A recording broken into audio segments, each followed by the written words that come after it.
All right to go? Yes. Thanks very much. Firstly, there are 19,479 aggregate confirmed cases of coronavirus in Victoria. That is 76 new cases since yesterday. I'm sad to say that there are now 661 Victorians who have passed away from this global pandemic. That includes 6 deaths that occurred yesterday, that is, or in the last 24 hours, and 5 deaths that occurred prior to yesterday but in recent days, and the Chief Health Officer can speak to that in just a moment. Those numbers are being reconciled as they come to us. We report them as soon as we are in a position to do so. I can go through some breakdown of those numbers. 1 male in their 60s, 1 male in their 70s, 2 males and 2 females in their 80s, 2 males and 3 females in their 90s. And again, we extend to each of their families our deepest sympathies, our condolences and our best wishes at what will be a very, very difficult time. 10 of those 11 deaths are linked to aged care outbreaks. There are 298 Victorians in hospital. 21 of those are receiving intensive care and 15 of those 21 are on a ventilator. A total of 2,372,112 test results have been received since the very beginning of the pandemic. That's an increase of 15,820 results since yesterday. There's some 4,370 cases with an unknown source, an increase of just 1 since yesterday. There are 286 healthcare workers who are active cases, and the total number of active cases across the state has now fallen to 1,956. In terms of the metro-regional split, there are now 102 active cases in regional local government areas that are under stage 3. That number continues to fall. That's very pleasing. Those numbers are low and they need to stay low. And thank you to every single person across regional Victoria who is playing their part in achieving that outcome. Colac, there are 23 active cases, 6 new. Greater Geelong, 21 active cases. Greater Bendigo, 6 active cases. Ballarat has just 2 active cases and no new cases. That is to say that those numbers show that those communities that we had significant concern about some weeks ago, when, for instance, there were more than 500 active cases across regional Victoria with a real concentration in that Geelong, Ballarat, Bendigo, those regions, those numbers have come right off and we are very pleased with that. In terms of active cases in aged care, there are some 944 active cases across aged care. Active cases in disability facility settings, 24. That's a decrease of 6 since yesterday. And the breakdown of those 24 is 12 in staff and 12 in residents. So essentially, it is good to see these numbers continue to fall. It is good to see that the strategy continues to be successful. Obviously, at 76 new cases, that is still a really significant challenge for us. And to open up with those numbers would, of course, see the total number of coronavirus infections explode. That would see many, many hundreds, indeed thousands of Victorians infected with this virus. So, as frustrating, as challenging as it is, we need to stay the course on this. That's why tomorrow we will outline a roadmap to ease these important restrictions, to ease out of the second wave once it's appropriately and properly defeated, truly defeated, so that we can be sure that the settings we lock in can be defended. That is, our coronavirus detectives have got not just a fair chance, but there is a strong likelihood that they are able to actively suppress cases, because there will be outbreaks, there will be hopefully very small numbers of additional cases in the weeks and months to come, but that's got to be a fair fight. Pretending that any contact tracing team anywhere in the world could keep numbers low when you start from a high base, particularly a high base in terms of mystery cases, that doesn't do any of us any good. I want to thank Victorians for the way in which they are following these rules, the way in which they're all making a really important contribution to a strategy that is working, and to a strategy that in its totality will give us a COVID normal that we can lock in, so that as we look to Christmas and we look to 2021, we have every confidence that we can have a stable set of rules, that we can find that COVID normal, that we can save lives and livelihoods, that we can open up and stay open. Not be open for just a few weeks, but be open for as long as it takes to see this thing off until a vaccine arrives. That is the strategy.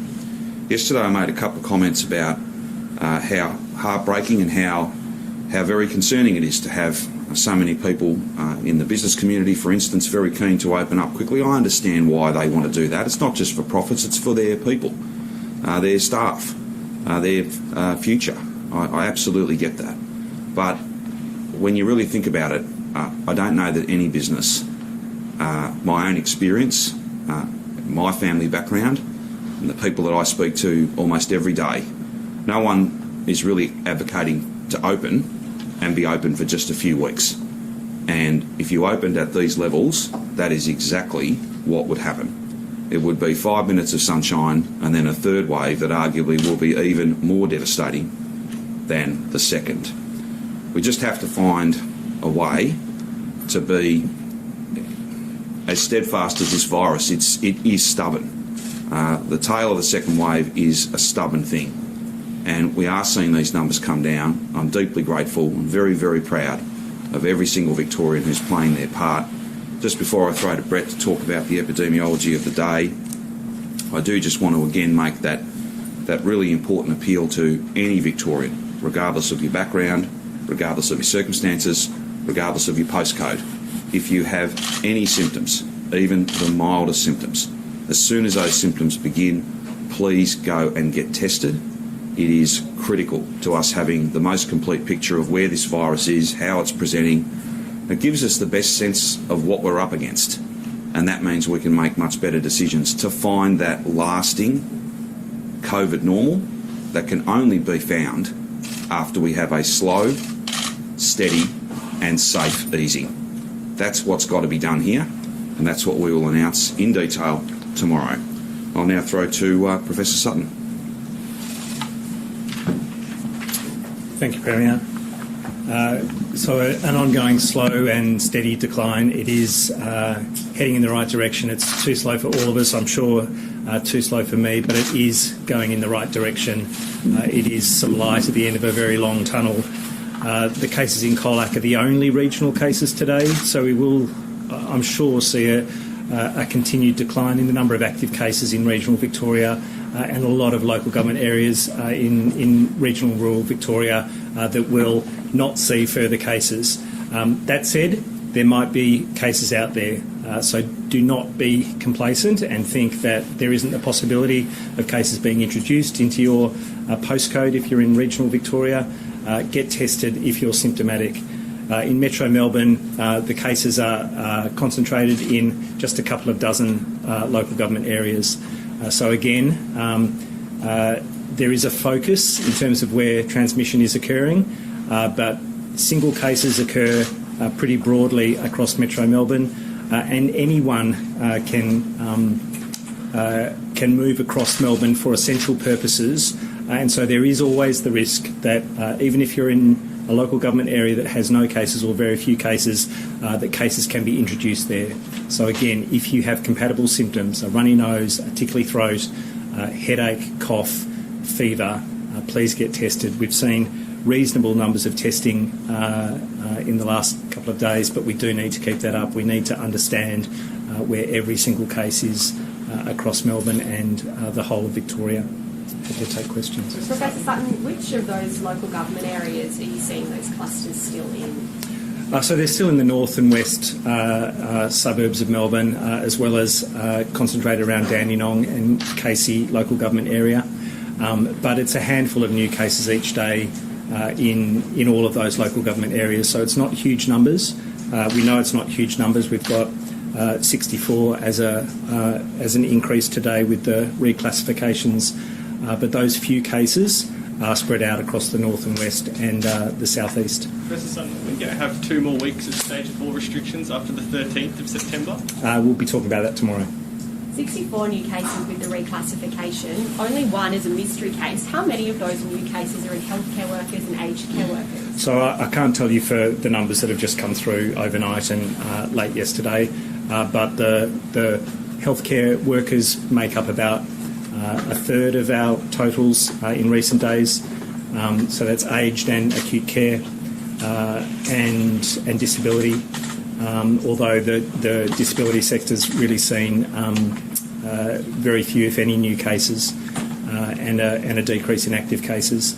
About a third are close contacts of known cases, and the remainder are under investigation or mystery cases. But the mystery cases are about 10 or 15%, remain at 10 or 15% in recent days. And if today's numbers keep that trend going, it'll only be half a dozen. You said the decline is too slow for you. Can you expand on what you mean by that? I have the same desires as everyone else in Victoria and across Australia. We want to see this disappear.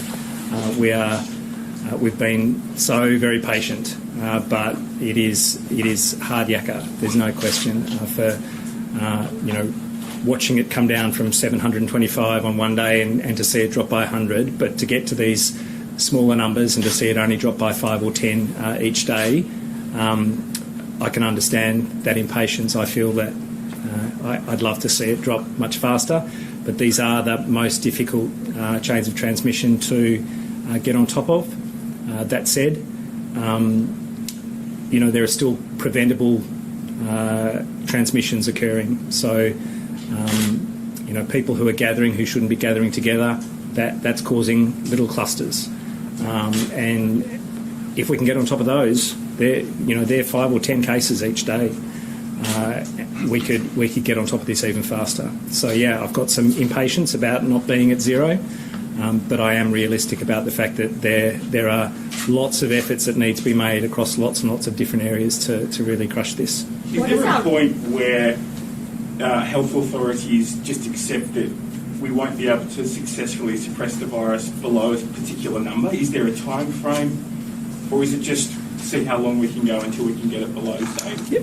We have to live with the reality of what we can achieve. We know that we're doing absolutely everything. If we get to a low number and it doesn't disappear, we will just work to keep that number low in the long term, but we have to get to a number that is sustainable to suppress in the long term. Because as the Premier says, no one's looking for a third wave, no one's looking for another lockdown, and we absolutely need to get to a level and keep going until we get to that level that we can be confident that we're keeping it there for the long term, for months and months. What's the situation of delayed gratification? If we really knuckle down for another couple of weeks, we're going to win. Yeah, we are on the winning stretch now. There's no question. This is the last gasp of the virus, and we need to work harder than maybe we've ever done before to make sure that last gasp is indeed the last one. Because being on the other side of that, there'll be significant rewards. It's not, this is not behave yourself or else there are no rewards. This is just the reality of this virus. If we can do everything that's required now, we will drive those numbers down and we will get to a point where we can keep them down. What is the current reproduction rate? I don't know. It hasn't been calculated again in recent days. I think I said yesterday it's not so significant when we're down to very low numbers. It can have a very broad range in terms of the calculation, but I think it's around the 0.8 mark. There are calculations that are done by different modellers. They've all been in the 0.85 kind of range, which means it continues to go down. There are calls from some epidemiologists today to have a two-pronged approach. They're saying that you can't keep all of Victoria locked down when the spread is largely between healthcare workers and their immediate contacts. What do you make of those calls for a two-pronged approach? Well, it's not incompatible with what we're doing. We have a strategy that's absolutely focused on aged care. That's what the ARC is working on. We have a strategy that's working on healthcare transmissions that is entirely focused on the actions and implementation that's required there, and we have the broad measures for community transmission. So they're all being put together as part of getting on top of this. And as you know, there are separate roadmaps for rural and regional Victoria and Metro Melbourne, so they'll all be focused appropriately based on the specific challenges. That's true for the kinds of transmission that are also occurring in high-risk workplaces. They are each tailored to the particular challenges of those transmission settings. What they're actually calling for, though, is vastly different to what we currently have. They're saying let everybody else effectively open up and move somewhat more freely while healthcare workers are still monitored and aged care workers are still monitored closely. It is very different to what the vast majority of Victorians are currently doing. Well, certainly from the epidemiology that I've seen, there is no definitive dividing line between healthcare worker infections and community transmission. Community transmission means that there are patients. Patients put healthcare workers at risk potentially. They certainly mean that staff who work in aged care can become infected and can bring virus into aged care settings, so that you can't just separate the relationship in transmission between community transmission and those other settings, and it works the other way. There are aged care workers who can take the virus back to their families, and their families can take it to others in the community. That has happened. So we need to focus tailored responses, but we have to recognise that they are all interlinked. Professor Sutton, can you just confirm how many Victorians have died in aged care homes? I think it was 505 yesterday, so it could be something like 515 today. And out of the It is 515 today. Yeah. Okay, so that means that 78% of Victorians who have died from coronavirus have died in aged care homes. Now we know this, and it's been all year basically that we've had this coronavirus.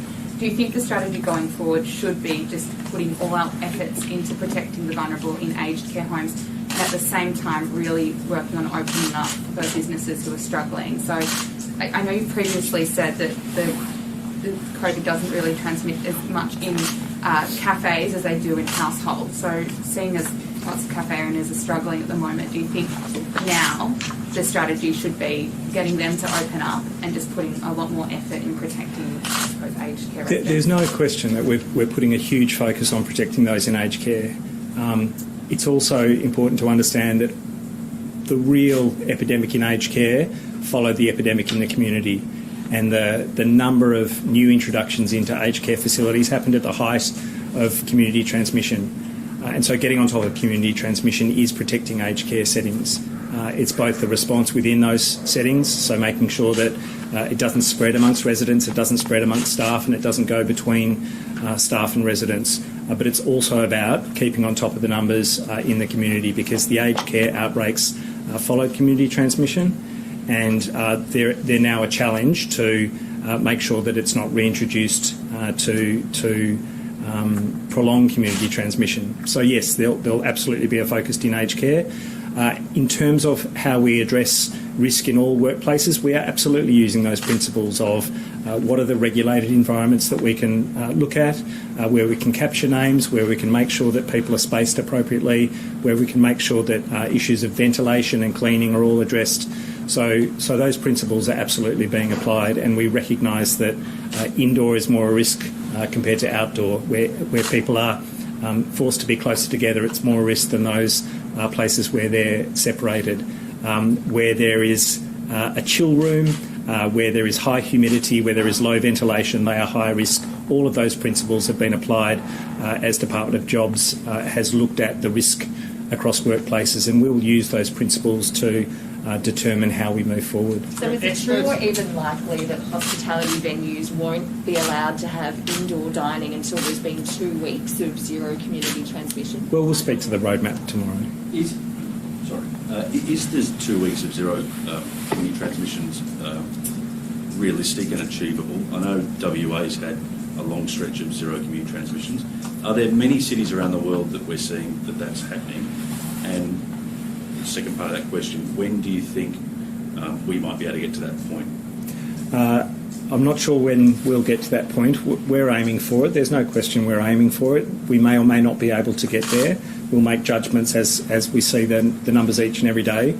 There aren't many places around the world that have got to those low levels. Most places around the world are dealing with thousands of cases at the moment. 25,000 cases in Spain a couple of days ago. I saw 8,000 in France on a daily basis. That's hugely challenging. If you reflect on what 700 cases a day meant for Victoria, you can recognise what that might mean for other jurisdictions internationally. So they're not at the kind of levels that we're getting to and that we're pushing to, but they're also not under control in terms of the transmission that they're seeing. Can I just ask, why are you aiming for zero community transmission when it hasn't really happened that much around the world? We've been in lockdown for such a long time, so many people are struggling. Do you think it's really the most realistic aim? We are just getting to a position where we get low enough numbers that we can sustain those numbers at the lowest possible level. It's not to say that we won't progress with relaxation of restrictions with some small numbers of cases, as long as we can sustain control of those numbers. That's the principle. The long-term sustainability of those numbers. That's what we're aiming for. Experts and epidemiologists say that for moving between stages, as opposed to setting dates, we need to move to thresholds of case numbers and things like that. Is that something you've been considering? Is that something we might see tomorrow as part of the roadmap? There are certain considerations about having a threshold that relates to numbers, but it's not the only consideration. But absolutely, we're making those judgments on a daily basis, and we've always said that we're looking to get numbers to a certain level where we're reviewing them and looking at where it's headed and where it's at to be able to make those decisions. So, it's not about absolutely fixed dates for everything, for sure. Is there a risk with those thresholds, genuine question, that people might say that you say we need 5 cases over a fortnight to move out, that people might avoid getting tested as much? No, I don't think so. I think people understand that getting tested is the pathway out of here. Getting tested is how you identify cases and control this. Not getting tested is the equivalent of putting your head in the sand because transmission carries on.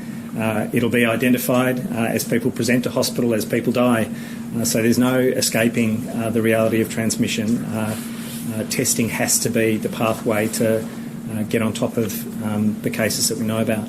Rach, do we know how many patients in hospital for other illnesses contracted COVID-19 there and potentially passed away as a result? No, not in detail. I've asked the intelligence team to look into that, but it's a metric that we need to look into every single case acquired in health care to understand. Premier, just a question on the. Can we ask you a question on the? Sorry, Brett.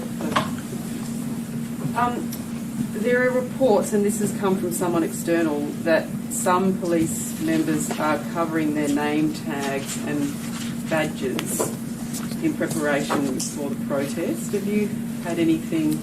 No, I certainly haven't. I haven't heard that report, and I certainly haven't seen it. My vehicle was stopped on the way to the office this morning, and the officer was clearly identifiable. And I thanked him for the work that he and his colleagues are doing. How many more police are out and about today? Can you talk us through? It seems like in the city there are cars getting stopped. Can you talk us through what's happening there? There's a very visible, very significant police presence in the city. Some people have forecast that they intend to, in a selfish, dangerous and unlawful way, protest and put this strategy at risk. And police, I think, are taking appropriate steps to deal with that. As for numbers, I would leave it to Victoria Police to take you through that, and we can certainly get them to provide you with any details. Can you say to people, big day, there's obviously a lot of anticipation in the community. How heavily does that weigh on you and your ministers? Well, look, these are very difficult decisions to make. In fact, these are the most difficult decisions that I've certainly dealt with in my 20 years in public life, because the tolerance for getting it wrong is very, very low. What we're trying to achieve here, and what I'm confident we will achieve, is not open for a few weeks and then we see hundreds, thousands of cases and we have to shut down again. It is about a steady and safe easing of these rules so that we can lock in a lasting COVID normal. Not for weeks, not even for months, for as long as it takes. For as long as it takes for a vaccine to turn up. That's what we're aiming to deliver, that's what we will deliver. But only if all of us, every Victorian, stays the course and doesn't, this notion that it's over because I want it to be over. I wish that was the case. I wish that was the case, but it's not. This thing is wicked. It is stubborn. It is silent, and it moves with such speed that unless we see it off properly, defeat it properly in the second wave, we'll be open for just a few weeks, a month maybe, and then it'll all be back again and arguably it'll be worse than it ever was. And I would just make the point, it's a fair question in relation to protecting those who are vulnerable in aged care. That's a perfectly fair question. But I would just say this, there's a bit of a tone out there that, oh well, these people are all very old and it's only having the most tragic impacts amongst those who are very old. Well, again, I'll make the point. If the health system is overrun, like it has been in New York, like it has been in Paris, like it has been in Spain, the list goes, like it has been in so many parts of the US, then it's not just COVID patients who can't get the care that they need. It's every patient who needs time-critical care. They finish up going into a system that is overrun and overwhelmed. That's just the fact of it. So we've all got a stake in this not getting away from us again. And we've all got a big investment for sure, but also a big dividend if we can find that COVID normal. And the only way you'll find it is to ease out of these restrictions in a steady and safe way. So obviously there's going to be a lot of detail released tomorrow. There will give be. People any idea of what sectors you'll be talking about first? Is it construction? Is it The best thing, I understand the interest, absolutely. Everyone is very interested. Those decisions have not been finalised yet. There will be meetings throughout the afternoon and well into the evening. There were meetings that went well into the evening last night. The only break from meetings is when I come here to speak to you. We will outline what we're doing in regional Victoria, what we're doing in Metro Melbourne, a time sequence, a series of triggers, all of which will be designed not to keep people locked in for a moment longer than they need to be, but instead to ease out of these restrictions in a steady and safe way so that we can then lock in a normal for many, many months. Premier, what response will today's protest, what influence will today's protest have on those meetings late into the evening tonight and on the decisions that you announce tomorrow? Well, again, I wouldn't want to be... That's a somewhat difficult question to answer. I wouldn't certainly want to be sending any message other than this one. It is not safe, it is not smart, it is not lawful. In fact, it is absolutely selfish for people to be out there protesting. The only protest we should be engaged in, the only argument, the only fight we should be engaged in is against this virus. Let's not any of us do anything that might jeopardise this strategy. Let's not any of us do anything that might see more coronavirus cases rather than less.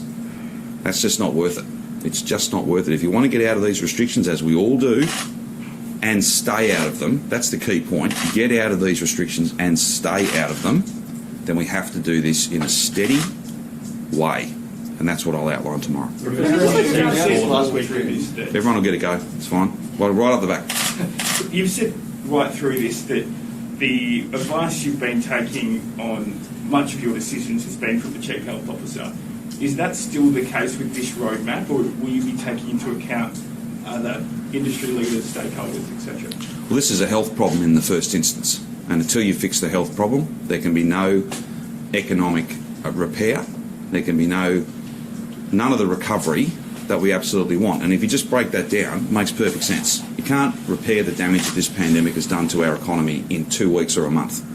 You need a set of stable settings. You need arrangements that can last, that lasting normal. That's when you can repair. So, of course, industry feedback is important. We've done that right the way through, community group feedback, unions, workers. There's many, many people, thousands and thousands of meetings. But the advice on how to fix the health problem, which is that's the cause of all of the damage, comes from the Chief Health Officer and his team, and they consult widely, and they call upon expertise from lots of different quarters.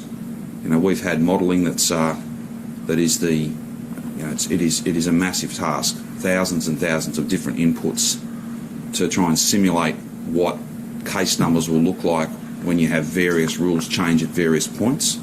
That kind of supercomputing is really significant. So it's a health problem in the first instance, and it's guided by the best of health advice. They're a great team, and they reach out beyond to make sure that they're double checking, triple checking things so that they're completely confident. We'll detail all of that tomorrow.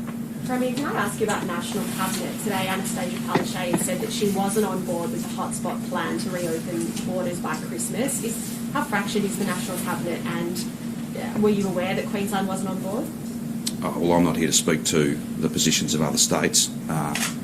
Premier Palaszczuk and other First Ministers can make it clear what their position is and was and will be. That's entirely a matter for them. From my point of view, I wouldn't describe National Cabinet in those terms. National Cabinet has served us well. National Cabinet will continue to serve us well. There are some things that we all need to put aside, some of the things that sometimes occupy us, and instead of acting in those sort of interests, we act in what is undoubtedly the national interest. That's what's driven National Cabinet, and I don't see that changing.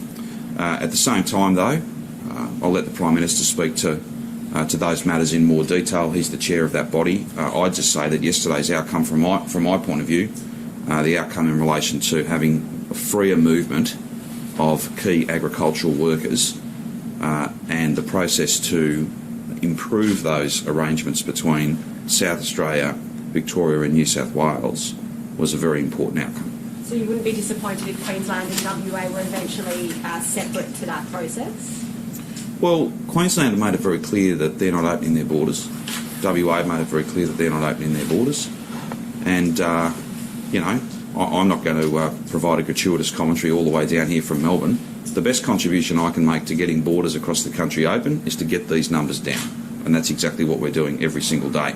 And that's also why the notion of doing what might be popular, so listening to some of the loudest voices and saying, okay, righto, we'll just open it all up and it's actually all fine, there's no issue here. 2, 3, 4 weeks later, borders won't be open. In fact, they'll be shut harder than they ever have if we finish up with a third wave. I've never criticised other states for closing their borders. I know it's difficult for those communities who live along those borders. Absolutely, I grew up not far from that border. I know how difficult it would be. At the same time, though, we would perhaps make the same decision if circumstances were different. And who knows whether circumstances might be different. This is not going to be over quickly. It's going to run for potentially a long time, well into 2021. Who knows when that vaccine will come? Who knows how effective that will be? So finding that normal, where we can have the most economic activity, we can keep people safe, and we can have a stable set of rules that don't have to bounce around fortnight to fortnight, that's what we're aiming at. That's what we're aiming at. And from my point of view, when we find that normal, from a Victorian point of view, there'll be no need to close the border to us. We'll then be able to have some more movement, and I think that's a good thing. Tony, what about the childcare exercise rules? Can you just clarify exactly what parents or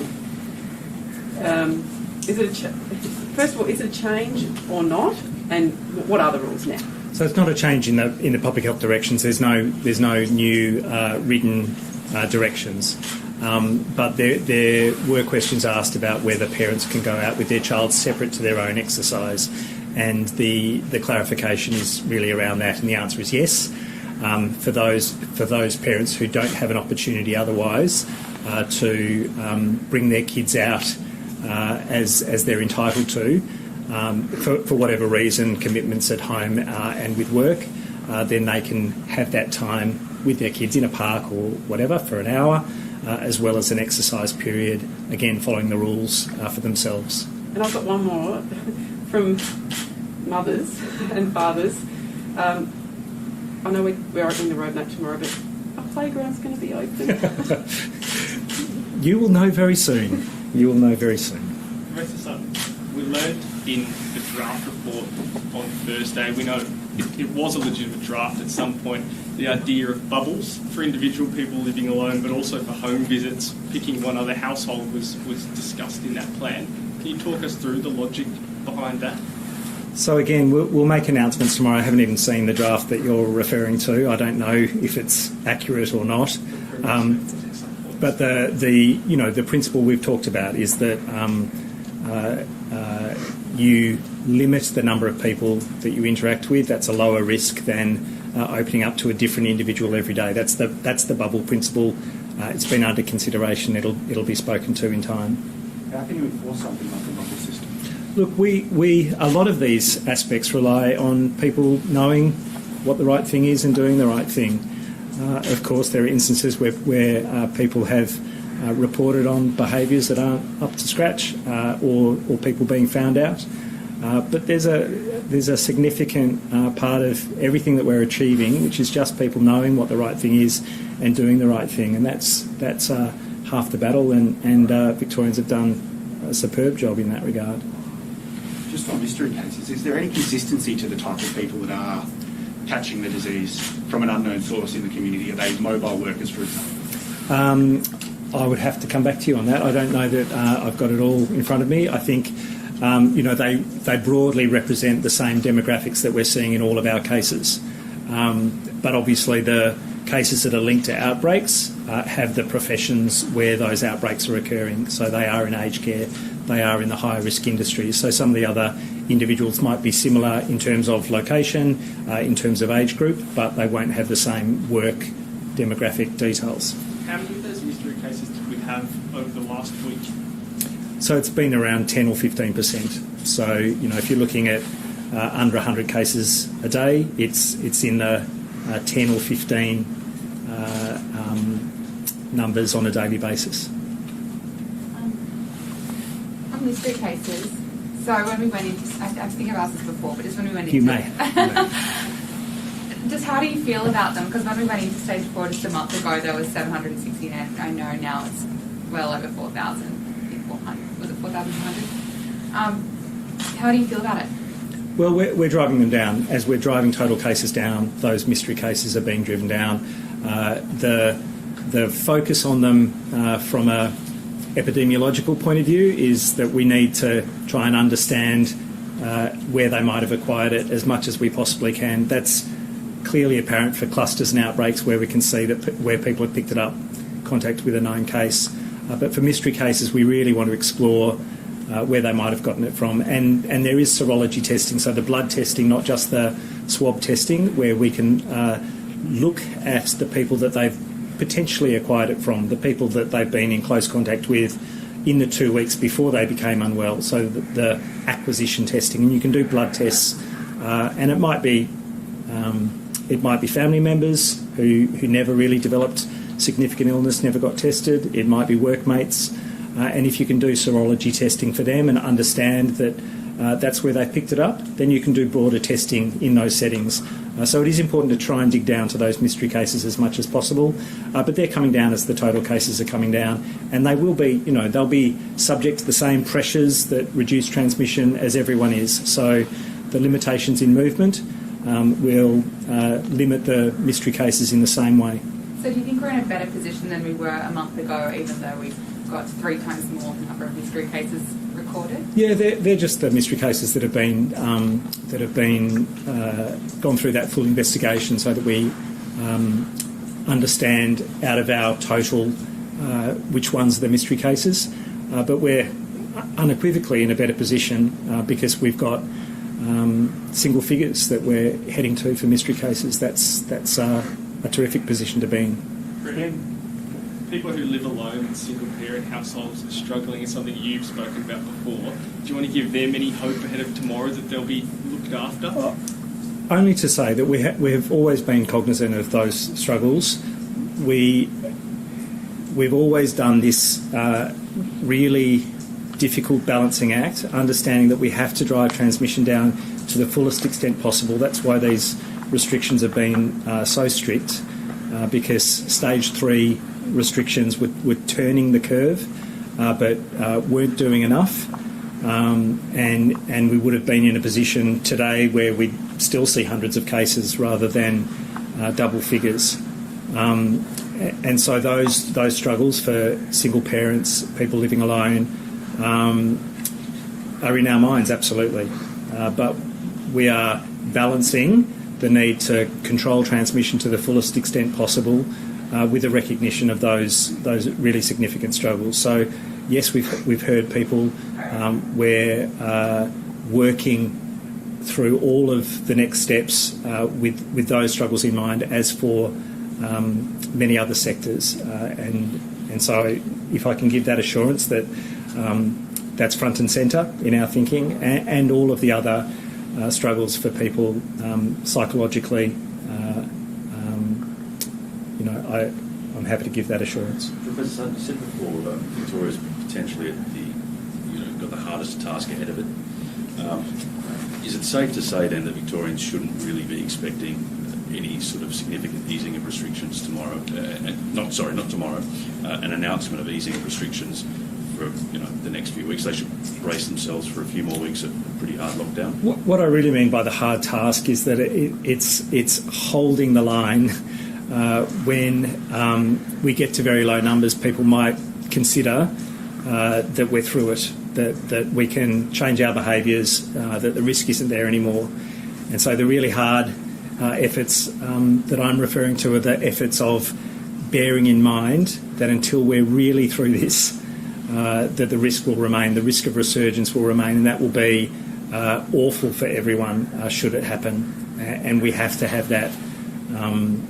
We have to have that steady approach to be able to get there. And that steady approach is not just what we map out, but how people respond to it, how people ensure that they're still wearing a mask, ensure that they're still getting tested, ensure that they're still isolating as soon as they're unwell. That's what I mean by the hard yards ahead of it, because there is, at an individual level, there must be a sense that you just want to get back to normal. And so I just say hold the course. Is there a worry then that when we do get through it, so to that point where you just referred to, through the worst of it, that people will then go berserk and we will see cases, we've seen New Zealand, get to zero and then come back, and the same sort of happen around the country. We've seen cases pop up. Is there a concern then that because we've had such a long, hard lockdown, people will actually just go nuts?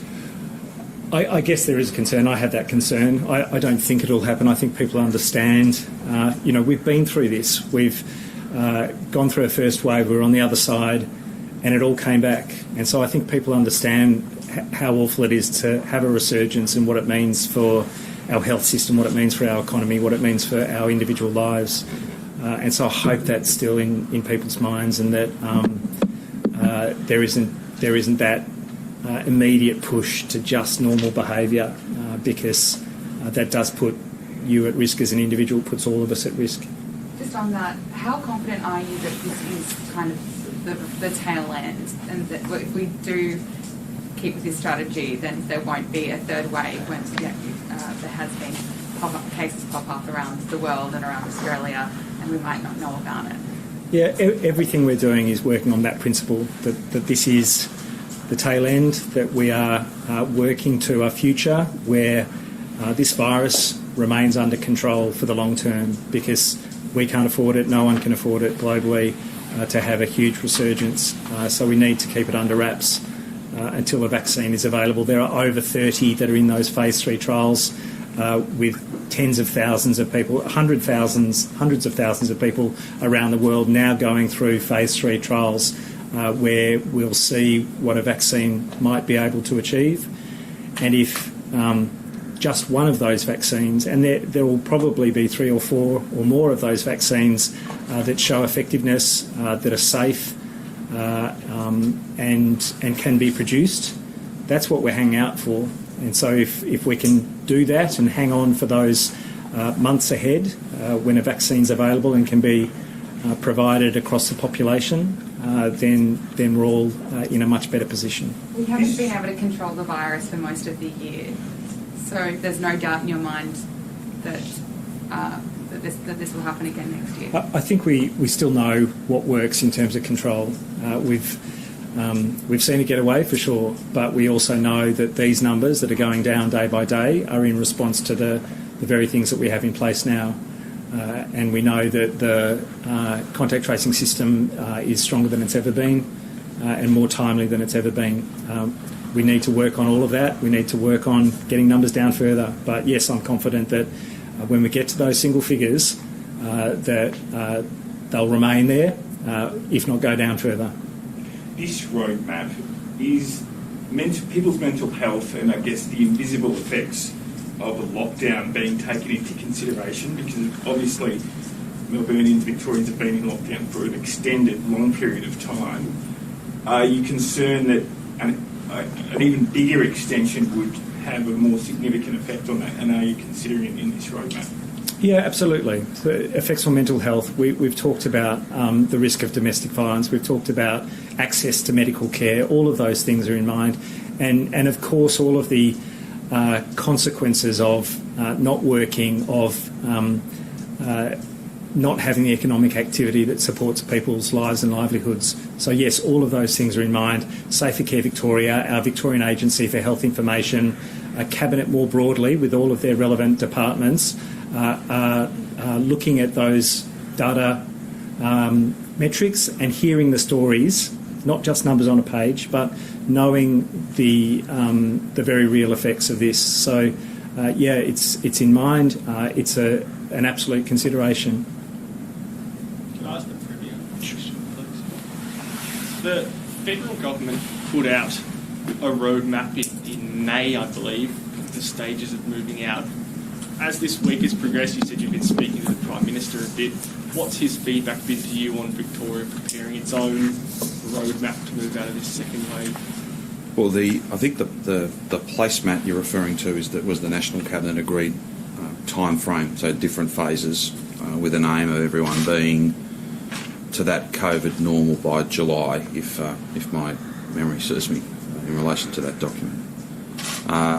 Look, you know, whether it's me or the PM, any of our colleagues, indeed people right across Victoria, we want this to be over. But I think there is an acknowledgement that it's got to be done properly, and a few weeks of a sense that it was over when really deep down you know that you haven't defeated it, and it'll be back, and it'll be back worse than it's ever been. So I'll continue to speak with the Prime Minister. We're very grateful for the partnership. I'm very grateful for the partnership that I have with him and his team, and I think that has served Victoria well, and it will continue to. And of course that's in the national interest, given if you look at the economic performance of this state over the last 5 or 6 years and the profound contribution, well above our population share, whether it be in terms of creating jobs, creating wealth. We want to get back to that position, and we'll get back there, not by pretending it's over when it isn't, but by properly defeating it and then locking in a lasting COVID normal. And you'll only find that, and you'll only safeguard that for the long term, deliver it for the long term, if you open up in a safe and steady way. Why is it that Victoria needs its own new specific roadmaps now? Is it because the second wave is presented so differently to the first wave? It's a very different. The second wave, in so many different ways, is very different to the first wave. That doesn't. We're not unique in that. If you look at second waves in many different countries around the world, they've presented in different ways. It's got into communities, it's got into settings that it perhaps didn't get into in the first wave. So, you know, each of these are, in many respects, a unique challenge, but there are trends right across the world. And I think trying to use the toolkit that was appropriate months and months and months ago, when it was about return travellers, and was not so much about high-risk workplaces, large families and the interplay between those two. We didn't have community transmission anywhere near the level we do now. That probably wouldn't work. And I must say there's no sense from the Commonwealth in any of the discussions I've had that we have to use something that was relevant 3 or 4 months ago. I think what they're feeding into and what they expect and what they and all Victorians will indeed get tomorrow is a plan that is steady and safe and will deliver a COVID normal that can last months and months, not just weeks. Last question, please. You always said you want to be confident and certain when you announce your roadmap to recovery. Are we in the right place now with 70 odd new cases today? Are you confident? I am confident, and we are in the right place to detail a roadmap tomorrow. But it's got to be a roadmap for regional Victoria and for metropolitan Melbourne that delivers a COVID normal that can last. What time is that, Professor? Everyone wants to know. I'm not certain yet, but as soon as we can lock that in, we'll absolutely let you know. I think the footy's on at 3 o'clock, I think, so it won't be then.